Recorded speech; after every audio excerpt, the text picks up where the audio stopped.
Chevaux et Psycho, un podcast de l'Institut de formation en équithérapie.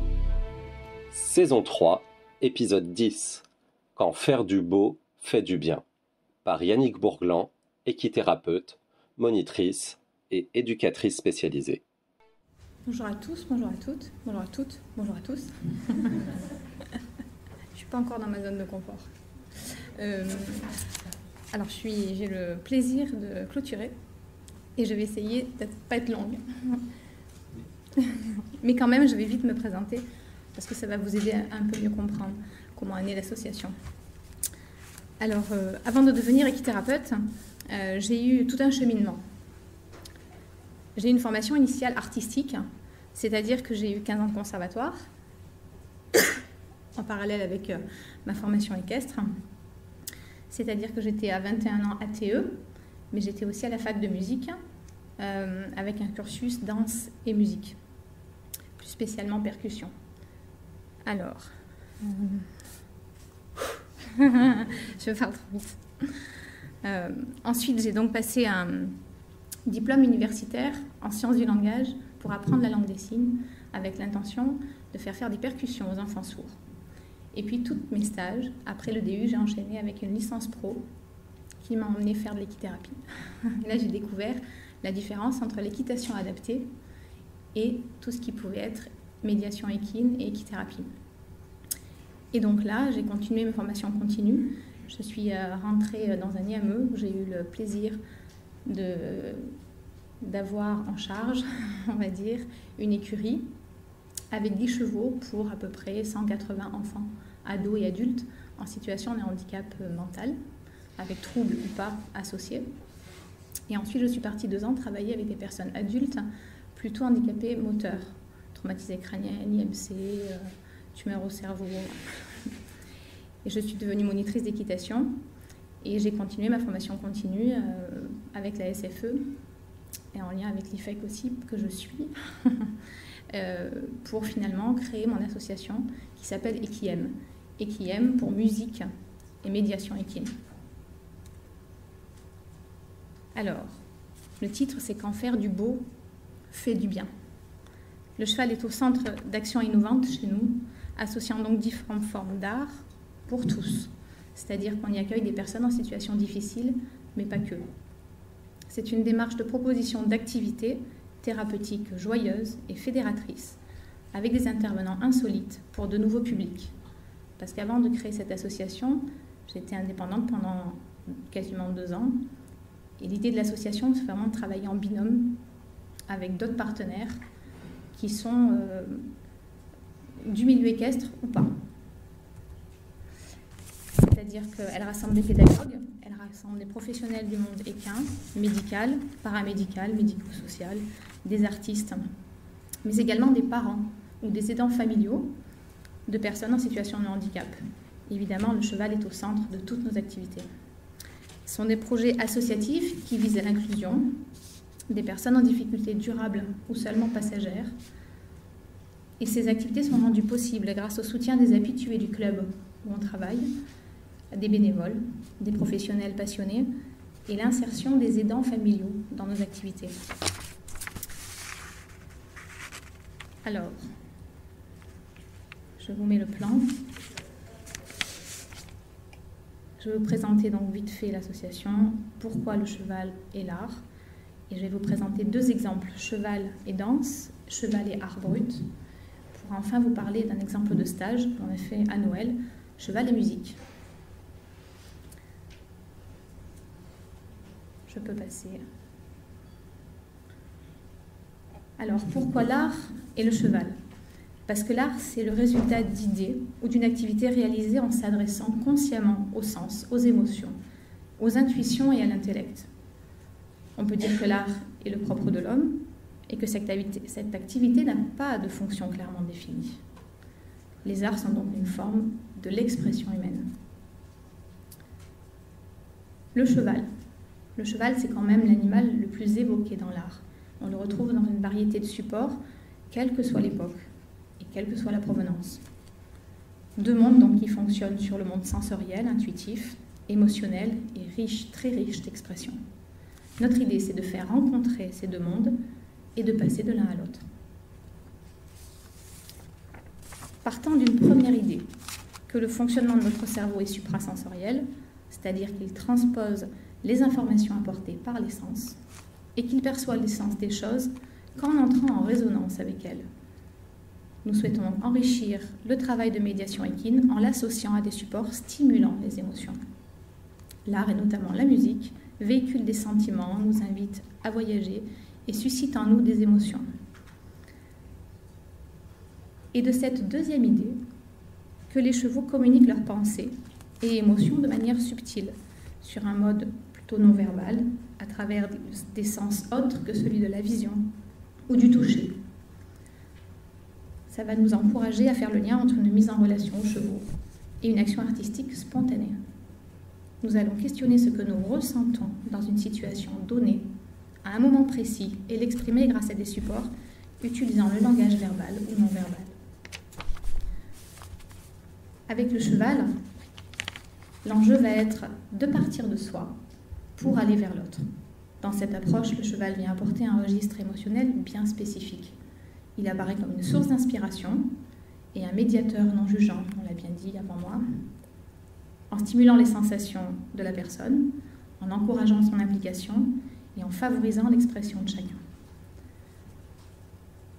Rajouter à la présence du cheval un regard artistique de ce qui se joue, en favorisant les manifestations synesthésiques. C'est amener l'idée et l'expérience de voir avec les oreilles, d'entendre avec les yeux et de comprendre avec le cœur. Concrètement, avec les chevaux, l'acte créateur peut prendre différentes formes. Par exemple, cheval et musique, on va travailler en groupe avec la recherche d'une harmonie chorégraphique, en partant d'une proposition de mots-clés que l'on va mettre en musique. Par exemple, écoute, attention conjointe, équilibre, réajustement, symétrie, etc. Ou encore cheval et théâtre, où là on va plutôt travailler en binôme. Un qui agit sur le cheval, une autre personne qui tient le cheval. Et on va demander à la personne qui tient le cheval de réaliser un exercice type équifile, travail à pied. Mais là, la personne qui est sur le cheval ne doit pas bouger, ne doit rien faire, ne doit pas interférer. Et c'est difficile, c'est source de frustration. On va travailler sur ça en carrière et après on aura en salle une mise en mots et une possibilité de mimer les situations vécues pour ceux qui ne verbalisent pas, en rejouant les sentiments vécus, etc. Ekiem propose donc aux participants de partager avec les chevaux un espace-temps harmonieux en portant l'attention sur les perceptions, l'analyse de ces sensations et en favorisant leur expression. Partons sur les ateliers cheval et art. Nous les proposons tous les dimanches matins, certains dimanches matins, de manière régulière. Et je vais vous présenter deux exemples. Le public, il s'agit d'un groupe de 12 enfants. On est allé jusqu'à 17 enfants, mais on est vite revenu à une idée de clôturer à 12. Des enfants et des adolescents dits ordinaires, en incluant des personnes en situation de handicap ou en difficulté. Les ateliers sont aussi proposés gracieusement pour la fratrie ou les aidants familiaux, parce que c'est un point que nous voulons vraiment essayer d'enrichir. Enfin, on essaye de travailler vraiment pour les aidants familiaux et pour les fratries, pas que pour les personnes en situation de difficulté. Alors, le premier exemple, c'est cheval et danse. L'idée, c'était de partir autour du 8. Que se passe-t-il au niveau du bassin de la personne qui a califourchon sur un cheval? On va partir sur une invitation à une prise de conscience corporelle. On est d'abord en salle. Ensuite, on a un jeu de réveil sensoriel où on part vraiment sur une base de respiration. Ensuite, on part sur des jeux auditifs. On se sert de l'environnement du jour, visuel et tactile. Avant de travailler avec les chevaux, il est proposé un temps commun. Tout le monde est là, le groupe est ensemble, même si après il est proposé de se diviser, pour se recentrer, respirer. On est à l'écoute de ses émotions, de ce qui se passe. Et ensuite, on va avec les chevaux. La première partie se passe dans le troupeau. Le centre équestre, nous travaillons à la magnifique chance de pouvoir mettre les chevaux en troupeau toute l'année. En Provence, il y a de l'eau là-bas, et c'est une richesse chez nous, donc on en profite. Et avec l'aide de panneaux photos de vrais chevaux qui sont peints, leur squelette, cette fois, hein, la musculature, pas comme une queue. On va visualiser la décomposition de l'allure du pas. Ce n'est pas nous qui peignons. Je me sers des plaquettes déjà faites. Là, par exemple, on peut voir le postérieur qui se lève. Qu'est-ce que ça implique? Il se pose, c'est l'antérieur qui se lève, et puis l'autre côté, le postérieur se lève, et puis l'antérieur se lève, etc. Ensuite, on va leur proposer une projection du ressenti. Imaginez-vous sur ce cheval, qu'est-ce qui se passe dans votre bassin? Et donc, ils vont essayer de le mimer, de le ressentir avant de le vivre. Et puis la deuxième partie, 2 par 2, on leur demande d'aller choisir un cheval, de l'attraper pour l'emmener en carrière. Alors parfois, les séances peuvent se passer uniquement dans le troupeau. Elles peuvent aussi se passer dans la colline. Et on a aussi souvent des petits habitués du club, très curieux de ce qui s'y passe, qui nous suivent et qui puis finalement nous rejoignent. Ensuite, on a un début de séance en manège. Les chevaux sont avec nous puisqu'on est allé les chercher. Mais ils sont mis en liberté, soit en carrière, soit en manège. Les photos sont des photos d'hiver, donc on sera beaucoup en manège. On a la musique qui est là. Et on va travailler les chevaux toujours autour de nous. Alors parfois, ils vont traverser le cercle, parfois, ils viennent nous fouiller les poches, parfois, ils nous regardent, ou parfois, ils nous ignorent. Et on va se focaliser, non sur les chevaux, mais sur le ressenti de notre bassin. Ensuite, on a une partie où on va faire que de la danse, où là, on va recentrer, libération d'énergie. On travaille pas mal sur tout ce qui est contact au sol, avec un travail toujours de mouvement du bassin. Position du cavalier, les genoux légèrement pliés, on est en pleine conscience de ce que l'on ressent et de ce que l'on va ressentir une fois qu'on sera à cheval. On est dans la projection. Ensuite, on monte à cheval. On garde la même musique, le même support que l'on a utilisé quand on était à pied. Les chevaux sont tenus et là, on a rapidement, toujours, mais rapidement, une petite détente corporelle pour faciliter le ressenti du pied du cheval. Puis, on en vient à ressentir ce mouvement du bassin en 8. Ensuite, on part sur 2 groupes avec les chevaux. C'est du volontariat, toujours les mêmes musiques. Et là, un groupe qui part à pied, avec les chevaux en main, sur des exercices qui vont mobiliser le 8, la symbolisation du 8. Les slaloms, le volt, le 8 autour de 2 plots. Ou alors un groupe qui est à cheval, au pas ou au trot, parce que les enfants sont cavaliers ou pas, avec l'invention d'une chorégraphie où le bassin du cavalier est au centre de l'attention, et c'est le bassin qui communique l'intention de tourner, de ralentir, d'accélérer. Et la fin de séance, une fois qu'on s'est occupé des chevaux, est un retour au calme en salle, sur la même musique de la matinée, et on essaye d'encourager la mise en mots, mais elle n'est pas obligatoire du tout. Deuxième exemple, on part sur cheval et art brut, tout à fait autre chose. L'idée là, ça sera de travailler autour de la symbolisation de l'équinoxe du printemps pour annoncer le renouveau. Là, on est sur une invitation à une prise de conscience symbolique. Le thème du jour sera de passer d'une saison à une autre. On a 2 consignes. On aura la consigne d'emmener le cheval dans le mouvement et puis de se laisser couler dans le mouvement du cheval. Première étape, on est autour des chevaux. Il est 9h, les chevaux mangent encore. L'idée, c'est d'aller chercher des éléments de la nature dans le parc des chevaux autour pour réaliser une œuvre éphémère que l'on nommera et que l'on fera parler. On va confectionner une sculpture à base d'argile, des éléments ramassés, et installer son œuvre pour la présenter en la nommant et en l'expliquant. Chacun sera invité à interpréter son œuvre, mais aussi celle des autres s'il le souhaite. L'idée est d'associer le ressenti d'une situation, d'une représentation, et l'expression que nous en dégageons. On va faire découvrir la créativité qui nous habite et la libérer aux yeux de tous. Alors là, quelques exemples de ce qui est ressorti. Par exemple, là, c'est une maison pour protéger les animaux qui ont froid l'hiver. Là, il y a une autre maison confortable pour tous ceux qui vivent dehors. Et là, on a la colère qui est enfermée dans la maison. Mais cette maison, on n'avait pas donné ça comme consigne au départ. Nous, on avait parlé du printemps et on avait parlé du cycle des saisons, du renouveau. Et un point commun surgit, la maison. Alors l'idée de la maison, ben moi je vais la reprendre en carrière, absolument, alors que ce n'était pas du tout prévu. Alors on est donc le 20 mars, et donc tout autour de la carrière, aux 4 angles, j'ai disposé 4 tableaux représentant les saisons. Et ensuite, un parcours au sol qui va en fait engager les poneys d'une saison à une autre saison. On va d'abord faire une reconnaissance des tableaux et des saisons, parce qu'il y a des pièges. On va demander à chacun d'aller chercher les symboles qu'il reconnaît comme étant le symbole de la saison. Donc là, par exemple, on est l'automne. En automne, et ben, on fait bouger le cheval comme une feuille qui est autour d'un slalom.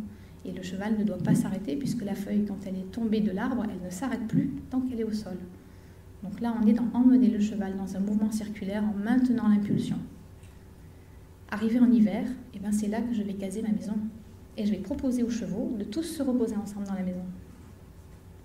Mais tous ensemble. Arrivé dans la zone du printemps, là, l'idée est de se laisser guider dans le mouvement du cheval.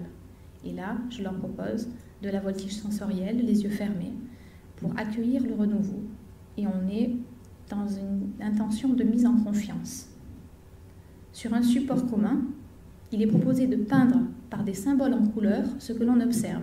Un par un, les enfants, à leur souhait, abandonneront leur cheval et iront à la table de dessin pour exprimer ce qu'ils ont envie d'exprimer par symbole, ce qu'ils ont vécu ou ce qu'ils voient.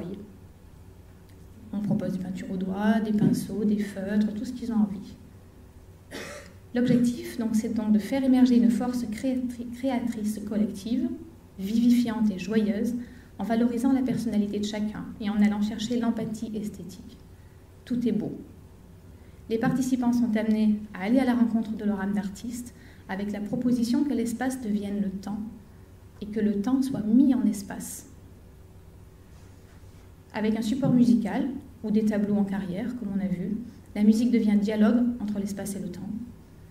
Et les représentations graphiques sont l'expression d'idées, de sentiments ou de points de vue. Il est mis en évidence les ressentis de l'instant présent, mais aussi l'évocation des souvenirs ou l'expression spontanée.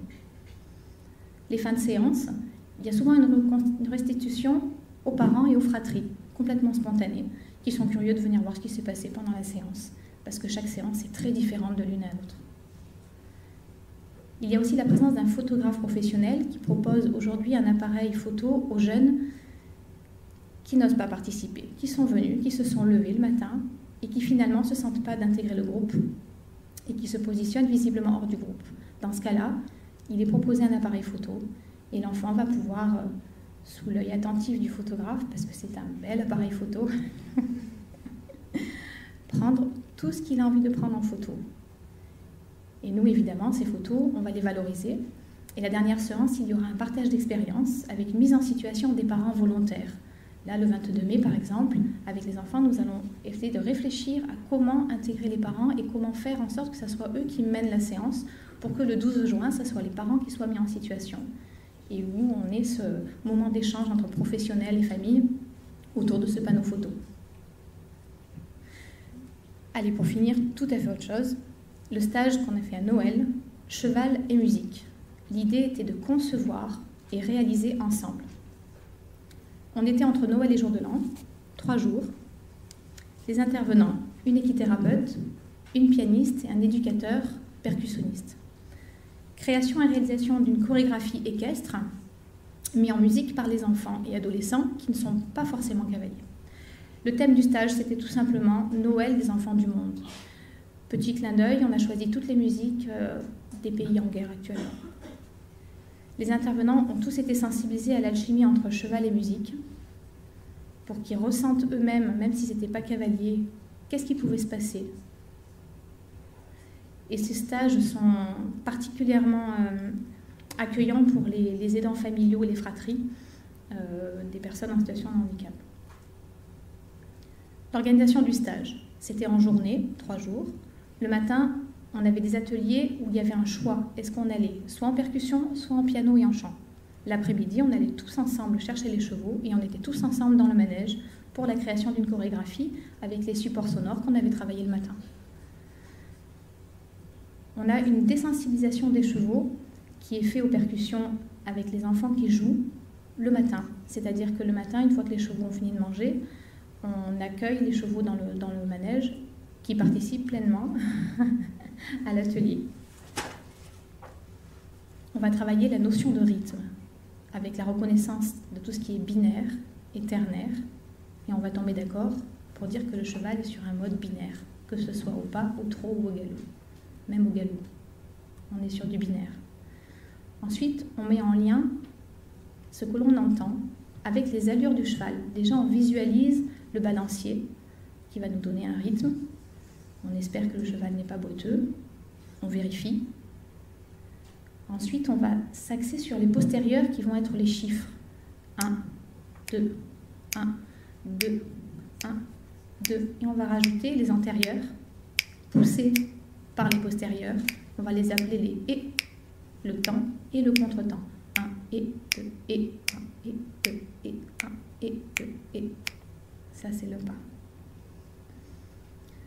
On va y rajouter une notion d'intensité, on va rajouter des nuances, on va rajouter des cadences, des silences, des phrasés, des hauteurs, et on va les écrire. On va travailler sur les mots-clés, tels la respiration, le silence, l'écoute, les mouvements et la synchronisation. Et là, ça va être ce que l'on va appeler de la magie peut-être, chacun y mettra son mot. En tout cas, les enfants seront émerveillés de voir à quel point les chevaux sont à l'écoute, au niveau de l'intensité, mais aussi au niveau de tout ce qui va être le rythme.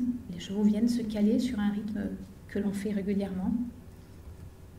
Selon les tableaux, pour la préparation de la chorégraphie de l'après-midi, les enfants auront à choisir s'ils jouent ou alors s'ils sont cavaliers. Et puis ils alternent. Les percussions, par exemple, peuvent jouer les temps forts d'un extrait CD, un extrait enregistré, ou alors ils doivent se caler sur le cheval et suivre la cadence des chevaux. C'est de nouvelles propositions d'expérience partagées, parce que c'est nouveau pour les enfants, c'est nouveau pour les intervenants, mais c'est aussi nouveau pour la cavalerie. Ensuite, on soigne les chevaux, on range le matériel, on range correctement les instruments, et ensuite, on a un goûter, des chants dans le clubhouse, en attendant que les parents arrivent. Le dernier jour, évidemment, on propose une représentation. Le choix des chants et des musiques, rapidement, c'est des chants faciles. On a 3 jours. Souvent, ce sont des chants que les enfants connaissent déjà parce qu'ils l'ont déjà chanté à l'école, au conservatoire, aux écoles de musique. Et les intervenants ont à peu près eu 2 mois pour travailler avant, pour bien se caler et être bien en phase. Les tableaux sont séquencés par la diversité des styles. On part de vraiment... on ne se met aucune limite. Les moyens, c'est des instruments de musique accessibles. Vous avez vu en photo des percussions. Il y avait aussi un peu de piano pour ceux qui étaient pianistes. On part sur des choses simples. On n'a que 3 jours. Les objectifs, c'est d'aller chercher en eux le plaisir de concevoir, la liberté d'oser s'exprimer autrement et de réaliser ensemble du beau et du bien. Rapidement pour finir, mais c'est important, c'est la conclusion. Les objectifs musicaux, équestres et thérapeutiques. Les objectifs musicaux, tout d'abord l'élargissement de son répertoire musical, cosmopolite, parce que voyager et reconnaître le beau dans ce qui est différent est important de nos jours. Se laisser envahir par des images représentatives, verbaliser son ressenti, ses associations guidées, laisser cours à son imagination, écouter les autres en recherchant l'empathie esthétique. On travaille sur de la reconnaissance d'instruments qui vont nous servir pour un marquage de repères sonores quand on sera en chorégraphie, la discrimination mélodique rythmique, le lien avec les réactions des chevaux in vivo. Les objectifs équestres, on est dans la découverte de nouvelles interactions, de nouvelles disciplines équestres. Par exemple, on a utilisé les longues rênes, on a utilisé le travail de cheval en liberté, qui pour certains enfants, c'est nouveau. Une approche de l'équitation éthologique, même si le terme est celui-là. Objectif thérapeutique, amélioration de l'estime, la confiance, l'affirmation de soi, mobilisation et amélioration de ses fonctions exécutives. Là, on est sur la motricité fine, son attention, ses capacités de planification. Là, je pense tout à fait à la musique, aux gestes, mais aussi quand on est à cheval, quand on fait des mouvements face à face en symétrie. Découvrir de nouveaux moyens d'expression, retrouver des sources de motivation, de la gaieté, réduire son anxiété et se projeter. L'idée de revenir et de faire pas que 3 jours, mais de faire encore mieux, de se faire encore plus plaisir. Les perspectives thérapeutiques de l'apport musical, elles sont sur des perspectives auditives, visuelles, mais surtout associées. Des perspectives motrices et rythmiques, et on rajoute un vocabulaire spécifique. On est sur une approche multimodalitaire qui implique des tâches variables, avec une importance donnée à l'arythmie, développement de la conscience auditive, la stimulation de la mémoire immédiate, mais aussi celle du travail, capacité à être en double tâche. Et vous l'avez compris, ça peut être très intéressant pour le travail avec les personnes dyspraxiques, et ça va être notre cheval de bataille. Représentation visuelle, plus tâche d'écoute, plus tâche motrice. Voilà. On a une simultanéité du visuel, du sonore et du ressenti, grâce à la musique, grâce au spatial et à l'affectif avec les chevaux. Et tout ça est interactif et relié. C'est ce qu'on veut vraiment essayer de travailler. Pour finir, petite citation de Paul Cézanne, puisque nous venons d'Aix-en-Provence. Tout se résume en ceci: avoir des sensations et lire la nature.